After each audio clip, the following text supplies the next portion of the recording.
कारे 90 दिनों मम्मी का हो कैसन कपारों पर लटका के बैठे बड़ी का भाई का बताई हो का भाई बेबी सुना सुनावा सजवे से बाथा ता का पहाड़ यह बाला मुआ ये दुख बा अच्छा तो बतावे चाहिए ना सजवे से बाथा ता का पहाड़ यह बाला मुआ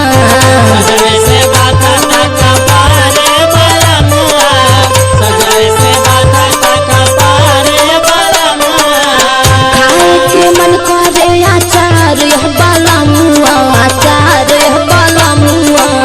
सजवे से बाथा ता का पहाड़ यह बाला मुआ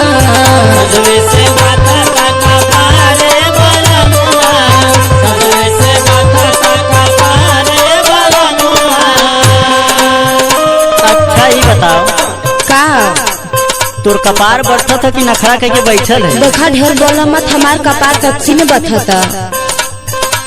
तो बहुत नखरा करे हमें तो ना लगा था तोर कपार बढ़ता था ढेर मत बोला झूठ ना बोलत है सुन सुनाबो नखरा करेलू तू हजार सावर गोरिया